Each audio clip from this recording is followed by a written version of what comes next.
Not only will retaining your good clients allow you a more predictable income, but it also just means less time out there cold pitching and acquiring new freelance clients. And on top of that, the longer you write for a client, the quicker you can get work done for them. You just work more efficiently and even have time to take on additional clients and make more income. What does it actually take to build these strong relationships with clients and keep them for longer periods of time? In other words, what do clients look for in a freelance writer? And that's what I'm going to be answering in this video. By the end of this video, you'll not only feel confident that you're doing a good job and that your freelance client likes you enough to keep you on for the long term, but you're also going to feel like your bases are covered and you're doing what you need to do to ensure your income as a freelance writer. I'm Christine, the creator of paidcopywriter.com. I create freelance business tips for people who want to work from home, doing a job they love, which is writing, out the office politics, commute, or the boss. I share a lot about my own story about how I broke free from my 9-to-5 and became a full-time freelancer with no experience. If you want to learn copywriting, content writing, and freelance business tips for free, you're definitely going to want to subscribe to this channel. And below, you're going to find a link to my free LinkedIn guide. It'll tell you a little bit about how I use LinkedIn to build my freelance copywriting career from scratch. And I think you'll really enjoy that free download, so don't miss that. Client retention tip number 1 is going to be how you communicate with clients, how clear and how prompt you are in answering emails, your willingness to get on a call with them. Something I talk about a lot on this channel is how to feel confident getting on calls with freelance clients. It really is the difference between the writers who are not making enough to get by versus the full-time freelance writers who are earning 6-figure incomes from freelancing, is the ability to get on calls and be personable and build trust with your clients. Not only must you be willing to get on those face-to-face calls and start this open line of communication with clients, but also just the promptness of your emails. Did you do what you said you were going to do? When you got off the call, did you follow up with them with what they asked for? Or maybe it's a proposal or an invoice. When they asked you a question or reached out to you, did you respond within 24 hours? All of these things send little signals to the client that you are responsive or reliable and that they can trust you. Psychologically, we all look for consistency in our relationships, whether it's family, friends, or business. And when that consistency isn't there, or if it's wishy-washy, or you feel like you're pulling teeth to get a response from someone, it's just not a great way to start a relationship. Try to be as prompt and clear as you can in your communication with clients. If anything, over communicate if in doubt. In that same vein of doing what you said you're going to do, something you really want to make sure that you do is meet deadlines. This is perhaps one of the most underrated but most important parts of being a freelance writer, is just sending that first draft or those edits when you said you would. That's why whenever I get assigned anything by a client, the first thing we always discuss is, okay, what is the due date? It might take you some time in the beginning to understand how long projects take, and it will feel like guessing in the beginning, but no matter what, even if you have to grind it out and hustle and really hunker down to meet that deadline, I suggest you do it and leave the emergencies for true emergencies, because life is going to happen. And there's genuinely times when something happens with your family or you get sick and you won't be able to meet a deadline, or maybe you just completely overbooked yourself. Whatever the case may be, save those times for true emergencies, and every other time try to meet the deadline. And if you find yourself really harried and frenzied and feeling rushed, then you have to change your approach and how you communicate your deadlines. And you have to push back and ask for a longer turnaround time so that you don't feel like you're going crazy. But just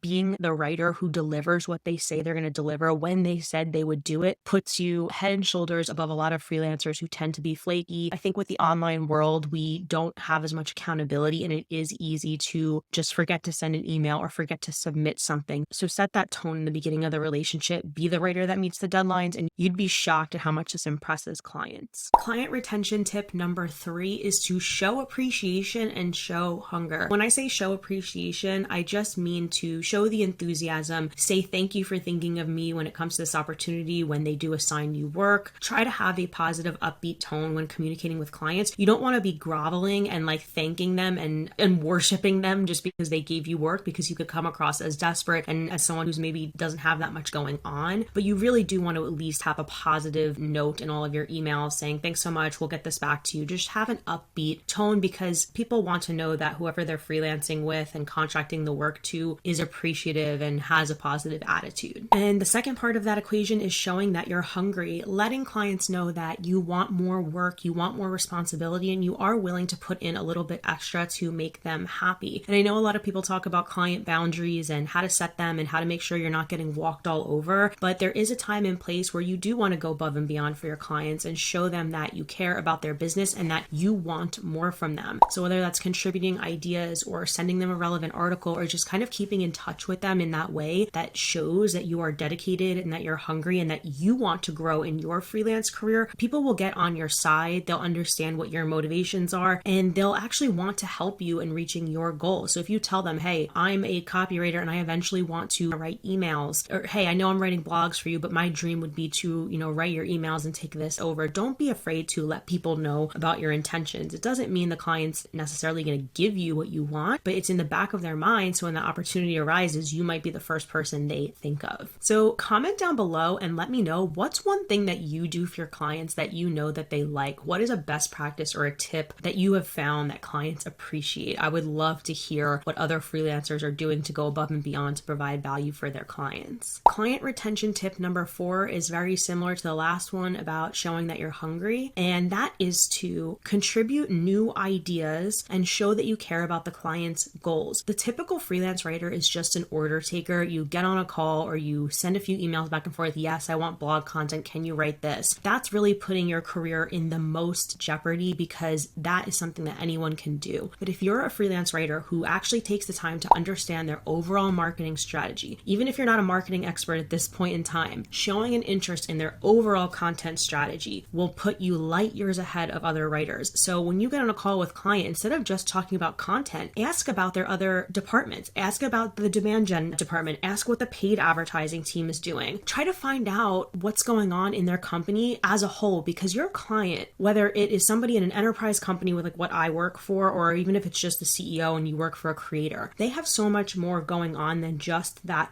one piece of content that they're assigning to you. What you're doing is contributing to a whole ecosystem of how they're trying to generate revenue and move their business forward. The more you ask those questions and show interest in their business as a whole, you really become a business partner, an asset, and not just a writer that creates this one piece of content for them. Contribute ideas, show them examples of what their competitors are doing and share how you would do it for them. It doesn't mean they're going to take your suggestions every time, but that client will feel like you have their back and that you're looking out for them, that you care about their business, and that you are listening to industry trends. It's really how you step into the role of a consultant versus just a writer. For example, I had a client recently reach out to me and say, hey, we want to create thought leadership posts on LinkedIn. And he said, would you like to hop on a call? I said, sure, let's talk about it. Now, most writers would have come to this call probably and just said, okay, what are you looking for? I actually researched and took an hour out of my day to look at what all of their competitors were doing, give them advice and suggestions on what I think would be good for them. Of course, there was a huge learning period where I had to shut my mouth and listen to what he had in mind, but I really think he appreciated that I showed him examples of what I wanted to do and talked about what I had done for other clients. That's the difference between a writer that you just assign work to and a writer who's going to bring their own ideas to the table and help their content strategy. It really lightens the client's load because they already have so much on their plate. If you can make their job easier in any way, why wouldn't you? Client retention tip number 5 is draw boundaries, but always put customer service first. This is really hard for freelancers to understand because I think freelance writers tend to fall in the camp of having no boundaries, getting walked all over, or being really strict and rigid and not really bending or trying to make the client happy and being really set in their ways and kind of digging their heels in and saying, no, I do not do this, this, and this. I'm very clear with clients about what I expect, what my process is, the type of work I do and do not do, what responsibilities I'll take care of and what I do not take care of. That's having boundaries, is knowing which lines won't be crossed. But there are ways to meet the client halfway, even if it's just having a more friendly tone when they request revisions or ask for a short turnaround time. There's little ways that you can try to show them that, hey, I care about you and I want to honor your request, okay? And the best way to think about this is just put yourself in their shoes and just think about how you would want to be treated as a customer. Anytime I'm dealing with any type of client or customer online, I always think, what would Amazon do? Because I love the experience of buying and returning things on Amazon. I love the experience experience of their customer service. Now, ethically, Amazon is a whole other story. I probably shouldn't be buying as much from them as I do. I probably should support smaller businesses. But what I will say is that they're just so reliable. They are so amenable, and they try to make me happy, and they make me feel like, oh, well, I've been part of Amazon for so long and I've spent so much money with them, and they're going to go out of their way to maybe give me a refund when technically I didn't qualify for one. They're going to help me print out a label when I couldn't. Something just little like that, and it goes a long way. And even though Amazon is taking the L in that moment, they might be losing money or whatever,